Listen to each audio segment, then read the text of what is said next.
ఉప్పుల్లో పరిగెత్తే పెరుగులాంటి జన సైనికులకు దారి పొడుగుతా మేడల మీద మిద్దెల మీద ప్రేమాభిమానంతో ప్రేమాన్ని కురిపిస్తున్న ఆశేష జన సందోహానికి, అన్నదమ్ములకి, ఆత్మబంధువులకి దారి పొడుగుతా మార్పు కోసం మీరు వచ్చారు. మాకు నిరాజనాలు పలికిన ప్రతి ఒక్కరికి నా హృదయపూర్వక నమస్కారం. నువ్వు హారతిస్తున్నావు తమ్ముడు, ఇది నాకు ఇవ్వట్లేదు, మార్పు కోసం హారతిస్తున్నావు. ఒకటే మాట, ఎక్కడికి వెళ్ళినా రాష్ట్రంలో ఏ మూలకెళ్ళినా యువతి యువకులు బయటకు వచ్చి మాకు మార్పు కావాలి, అలసిపోయాం, విసిగిపోయాం, మాకు మార్పు కావాలి అంటే ఆ మార్పుని నేను ఇప్పుడు గమనించలా, ఇప్పుడు గ్రహించలా. వైసీపీ వచ్చిన రోజునే గ్రహించాను. అందరం ప్రజలు తప్పు చేశారు ఆ రోజున. ఆ రోజు నుంచి ఈ రోజు వరకు నేను మీకోసం పోరాటం చేస్తూనే ఉన్నాను. ఇదే 2009లో మన మీద ఉన్నది పార్టీని నడపలేకపోయాం, పార్టీని నడపడం మీకు చేత కాదని అన్నారు. ఆ మాట తప్పని ప్రూవ్ చేయడానికి దశాబ్దం నుంచి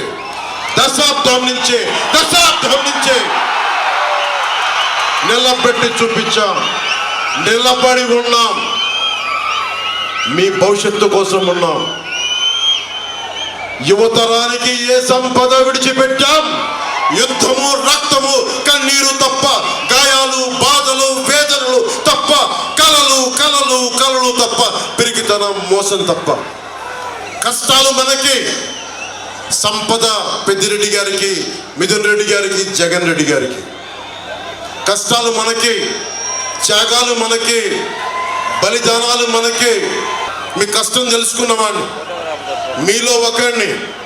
30,000 మంది ఆడపిల్లలు ఆంధ్రప్రదేశ్ నుంచి గాయమైతే, అదృశ్యమైతే వీళ్ళకి పట్టదు.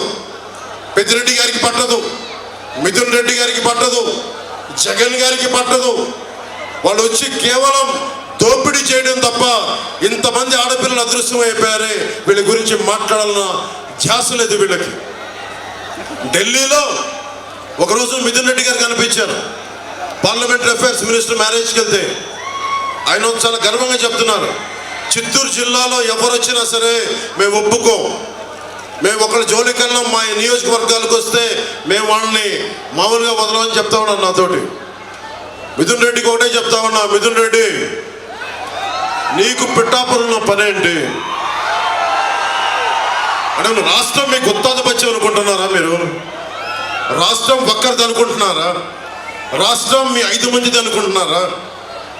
ఇన్ని కోట్ల మంది ప్రజలను మర్చిపోయారా? ఇన్ని విభిన్నమైన కులాలను మర్చిపోయారా? అక్కడ రోజు నమాజ్ చేసే ముస్లిం సమాజాన్ని మర్చిపోయారా? దారి పొడవునా క్రైస్తవ చర్చిలు ఉన్నాయి, వాళ్ళని మర్చిపోయారా? దేవాలయాలు ఉన్నాయి, వాళ్ళని మర్చిపోయారా? ఏం దౌర్జన్యం చేస్తారు?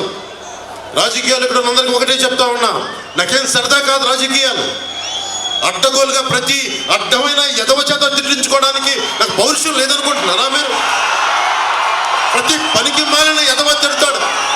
దేనికోసం తిట్టించుకుంటున్నా? మీ భవిష్యత్తు కోసం, ఆడబిడ్డల సంరక్షణ కోసం, ఆడబిడ్డల భద్రత కోసం, పెద్దలకి ఒక భద్రత ఇవ్వడం కోసం. ఓటు ఎందుకు చీలకూడదన్నాను? రాయలసీమ ఒకరి గుత్తాధిపత్యమా? రాయలసీమ ఒకరి గుత్తాధిపత్యమా? జగన్ గుత్తాధిపత్యమా? రాయలసీమ ఏం మాట్లాడతాను? వెళ్ళి కర్నూలుకి వెళ్ళు, కొన్నిదల గ్రామం ఉంటుంది, వెళ్ళి చూడు. అక్కడ ఏదో రాయలసీమ నీ గుత్తాధిపత్యం ఉన్నట్టుగా మాట్లాడతావు. దమ్ము లేదా మాకు? ధైర్యం లేదా మాకు? ఏం మాట్లాడతావు? 40 మందిని మర్డర్లు చేసి బెదిరిస్తారా మీరు? పెద్దిరెడ్డి గారు అరే ఎర్ర చందనం వీళ్ళకి ఇంధనం అయిపోయింది. వీరికి అడ్డు వచ్చిన నరికేస్తారు, కాళ్ళు చేతులు తీసేస్తారు, హాస్పిటల్లో ఇంజక్షన్ చంపేస్తారు. గంగిరెడ్డి లాంటి ఒక మాఫియా డాన్, ఎర్రచందనం డాన్, అలిపిరి కట్నం నిందితుడు 15లో మార్క్సిస్టులు అరెస్ట్ చేస్తే మళ్ళీ ఈరోజు అతను మిథున్ రెడ్డితో తిరుగుతూ ఉంటాడు. వైసీపీ గూండాలందరికీ గుర్తుపెట్టుకోండి. పవన్ కళ్యాణ్ చెప్తున్నాడు, రైల్వే కోడూరు నడి పొట్టులో నిలబడి చెప్తున్నా, రైల్వే కోడూరు నడి పొట్టులో నిలబడి చెప్తున్నా, ఒక్కొక్క వైసీపీ గుండాలకి ప్రాణత్యాగం అలా వదిలేయగలని గుర్తుపెట్టుకో. కానీ సగటు మనిషిని బాధిస్తున్నారు మీరు, సగటు మానవ హక్కుల్ని కాలరాస్తున్నారు మీరు. మీ అంతు చూస్తాం, వీధుల్లోకి లాక్కొస్తాం, మర్చిపోకండి.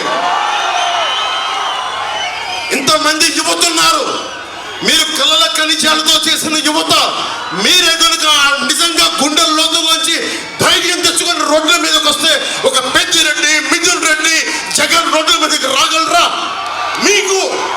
మీకు పిరికితనం వచ్చేసింది మీలో, ధైర్యం తెచ్చిపోయింది మీలో.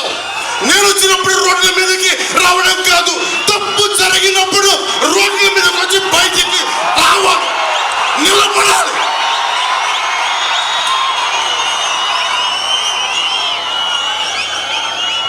ధైర్యం లేని సమాజం కుళ్ళిపోతే చచ్చిపోతే. రాయలసీమ ఇది, రాయులు ఏలిన సీమ ఇది.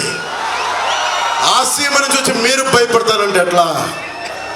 మీరు భయపడతానంటే ఎట్లా? భయపడకండి, నేనున్నా, మీకు అండగా ఉంటా. మీకు ధైర్యం లేకపోతే మార్పు రాదు. ఒకవైపు కిరణ్ కుమార్ రెడ్డి గారు ఉమ్మడి రాష్ట్రానికి ముఖ్యమంత్రిగా చేశారు, ఇంకొక వైపు ఆంధ్రప్రదేశ్ రాష్ట్రానికి, ఉమ్మడి ఆంధ్రప్రదేశ్ రాష్ట్రానికి ముఖ్యమంత్రిగా చేసిన వ్యక్తి. ఒకరు 14 సంవత్సరాలు, ఒకరు 3.5 సంవత్సరాలు ముఖ్యమంత్రులుగా చేసిన వ్యక్తులు. అలాంటిది 5 సంవత్సరాలు వచ్చిన వ్యక్తి, తండ్రి చచ్చిపోతే 2వ రోజు ముఖ్యమంత్రి కావాలని కలలుగన్న వ్యక్తి. ఆ వ్యక్తికి భయపడతారా మీరు? జగన్లో బ్లూ కలర్ రక్తం ఉంటుందా? జగన్ 6 అడుగులు 8 అడుగులు ఉండి అంటే ఏం దెబ్బ పడదా జగన్కి? ఎందుకు భయపడుతున్నారు మీరు? రాయలసీమ మీరు నేల అన్నం తింటున్నారు కదా, మీరు కూడా జొన్న కూడు తింటం లేదా? రాగి సంకటి తింటం లేదా? మీకు పౌరుషం రాదా? మీకు పౌరుషం రాదా? మీకు ఇంతేనా మీ పౌరుషం? పెద్దిరెడ్డికి భయపడతారా మీరు? మిథున్ రెడ్డికి భయపడతారా మీరు? పెద్దిరెడ్డి తమ్ముడికి భయపడతారా మీరు? గంగిరెడ్డికి భయపడతారా మీరు? అరే దమ్ము ధైర్యం ఏమైపోయింది రాయలసీమకి? అరే మీరు ఒకటే చేయండి, గొడవలు పెట్టుకోకర్లా, కత్తులు తీయక్కర్లా, కర్రలు తీయక్కర్లా. వచ్చే మనకి ఎన్నికలు వస్తున్నాయి. ఈ ఎన్నికల రోజున కమలం గుర్తుకి రాజంపేట ఎంపీ పార్లమెంట్ అభ్యర్థిగా కిరణ్ కుమార్ రెడ్డికి గుర్తేసేయండి. రైల్వే కోడూరు అసెంబ్లీ అభ్యర్థిగా జనసేన నుంచి ఆరవ శ్రీధర్ పోటీ చేస్తా ఉన్నారు, వారికి నిలబడండి. చెప్పాల్సిన మేజర్ సమస్యలని చెప్పారు, చంద్రబాబు గారు చెప్పారు. నేను మీకు ఒకటే మాటిస్తున్నా, విద్యార్థులకి ఫీజు రీఎంబర్స్మెంట్ జరుగుతుంది, రాగానే ఫీజు రీఎంబర్స్మెంట్ జరుగుతుంది.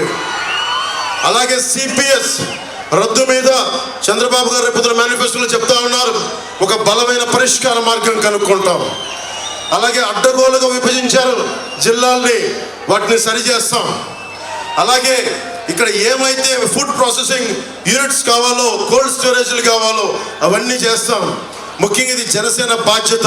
ఎమ్మెల్యే మన అభ్యర్థి కాబట్టి మరింత బాధ్యతగా ముందుకెళ్తాం. అన్నిటికంటే కూడా ఇక్కడ ఉపాధి అవకాశాలు పెట్టుకొని, మీకు తెలుసు కిరణ్ కుమార్ రెడ్డి గారు ఎంత అద్భుతంగా చేశారో చిత్తూరు జిల్లాని. ఆయన ముఖ్యమంత్రి హయాంలో ఒకప్పుడు ఒక 40 లక్షలు 50 లక్షలు ఎకరం ఈరోజు 12 కోట్ల రూపాయలకి వెళ్ళిపోయింది ఆయన పుణ్యమాని. అలాంటి చోట్ల పరిశ్రమలు రాలా, ఉపాధి అవకాశాలు రాలా, ఎక్కడికి పారిపోతాం? మాలాంటి వాళ్ళందరం వచ్చి రాజకీయ దురంధరులు చంద్రబాబు గారు ఎన్నో దెబ్బలు తిన్న వ్యక్తి, ఆటుపోట్లు ఎదుర్కొన్న వ్యక్తి. అలాగే ఆయన నిజంగా ఆయన అనుభవం రాష్ట్రానికి అవసరం. అందరం కలిసి వచ్చాం, ఈగోలు తగ్గించుకున్నాం, సైజులు తగ్గించుకున్నాం. ఎక్కడ నెగ్గాలో కాదు, ఎక్కడ తగ్గాలో తెలిసిన వాళ్ళు.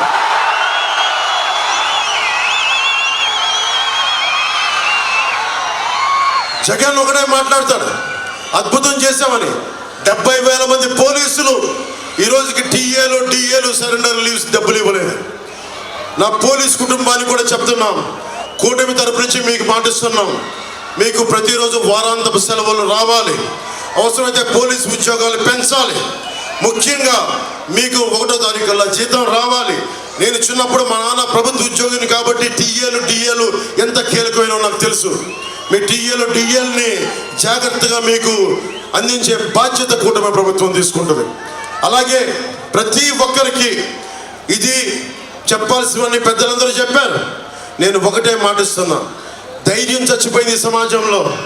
ఇంతమంది ఆడపడుచులు ఉన్నారు, మీరే ధైర్యం నింపాలి. యువతకి ధైర్యం మీరే నింపాలి. వీరతలకం దిద్దాలి. ఒక్కొక్కరికి అన్యాయాలపైన అక్రమాలపైన నేను ఎదురొట్టి నిలబడాలని చెప్పి మీరే వీరతిలకం దిద్ది ఈ రాష్ట్రానికి రాయలసీమకి మీరే ధైర్యం నింపాలి. నేను మీకు మాటిస్తున్నా, మేము దెబ్బలు తినడానికి సిద్ధంగా ఉన్నాం, గాయాలు తినడానికి సిద్ధంగా ఉన్నాం, నేనైతే ప్రాణాలు వదలడానికి కూడా సిద్ధంగా ఉన్నాను. ఒకటే నాకు పిరికితనంతో ఉన్న సమాజం చిరాకు. నాకు పిరికితనంతో ఉన్న సమాజం చిరాకు. ధైర్యంగా ఉంటేనే మార్పు వస్తుంది. ధైర్యం ఉన్న చోటే లక్ష్మి ఉంటుంది. ధైర్యం ఉన్న చోటే సంపద ఉంటుంది. ధైర్యం ఉన్న చోటే అభివృద్ధి ఉంటుంది. మీరు భయపడిపోయి ఒక పెద్దిరెడ్డికి, ఒక మిథున్ రెడ్డికి, ఒక జగన్ రెడ్డి గారికి భయపడితే అస్సలు భయపడాల్సిన అవసరం లేదు. ఈ దేశం మనుషులు, ఈ దేశం మీరు సమగ్ర సంకల్పం, యువత ఈ దేశపు సమగ్ర సంకల్పం, కలల ఖనిజాలతో చేసిన యువత. మీరు భయపడతారంటే ఎట్లా? మేమున్నాం. బూతులు తిట్టే అసెంబ్లీ కాదు, గౌరవప్రదమైన అసెంబ్లీ. మన రైల్వే కొడూరు సమస్యలు కానీ, బ్రిడ్జి సమస్యలు కానీ, రోడ్ల సమస్యలు కానీ, తాగునీటి సమస్యలు కానీ అన్నిటినీ బాగు చేస్తాం, అన్నిటికీ నిలబడతాం. ఆయన ముఖ్యమంత్రిగా ఉన్నప్పుడు కిరణ్ కుమార్ రెడ్డి గారు 1000 కోట్లు, 1500 కోట్లు, 2000 కోట్లు ఇచ్చిన వ్యక్తి. కానీ దాన్ని సరిగ్గా సద్వినియోగం చేసుకోలేకపోయాం. చంద్రబాబు గారు ఉన్నారు, కిరణ్ కుమార్ రెడ్డి గారు ఉన్నారు, చాలా బలమైన నాయకులు ఉన్నారు, కేంద్రంలో మోదీ గారు ఉన్నారు. మేమందరం కలిసి ఒకటే నిర్ణయించుకుంటాం, మీకోసం సేవకుల్లా పనిచేస్తాం. మేము మీ బాధ్యతని మా భుజాలపైన పెట్టుకొని మా ఒళ్ళు ఉంగిపోయినా, మా వెన్నెముక విరిగిపోయినా మీకోసం పనిచేస్తాం. ఒకటే చెప్తా ఉన్నాం, ధైర్యంగా ఉండండి. మేమున్నాం. మార్పు తథ్యం. విజయనగరంకి వెళ్ళాం, శ్రీకాకుళంకి వెళ్ళాం, తిరుపతికి వెళ్ళాం, మొత్తం మారుమూల ఆంధ్రప్రదేశ్లో ఎక్కడికి వెళ్ళినా ఒకటే సంకేతం, మార్పు జరుగుతోంది, ప్రభుత్వం వస్తోంది, కూటమి ప్రభుత్వం వస్తోంది. వైసీపీ ప్రభుత్వం కింద పడి నేల రాస్తా వెళ్ళిపోతా ఉంది. మీరు బలంగా ఉండండి, ఏ మాత్రం ఆలోచించకుండా కూటమికి అండగా ఉండండి. ఎలాగో ప్రభుత్వం వస్తుంది, దాంట్లో అది తథ్యం. కానీ ఈరోజు మేము మిమ్మల్ని అడుగుతుంది, భారీ మెజారిటీలు కావాలి. వైసీపీకి భవిష్యత్తులో ఎన్నికలంటే భయపడాలి. డబ్బుకు లొంగనే కొత్త తరం ఇది, డబ్బుకు లొంగని మహిళా లోకం ఇది, డబ్బుకు లొంగని సరికొత్త నవతరం ఇది. అది మీరు చేసి చూపిస్తే తప్ప. నేను బయటకు వచ్చాను, చంద్రబాబు గారు బయటకు వచ్చారు, కిరణ్ కుమార్ రెడ్డి గారు వద్దనుకుంటే శుభ్రంగా ఇంట్లో ఉండిపోవచ్చు, హాయిగా రెస్ట్ తీసుకోవచ్చు. కాదని చెప్పి ఈ రోజున వచ్చారు. ఎందుకంటే మన నదులకి సరైన ఇది అనుసంధానం కావాలి, నదులు పంపకం సక్రమంగా ఉండాలి.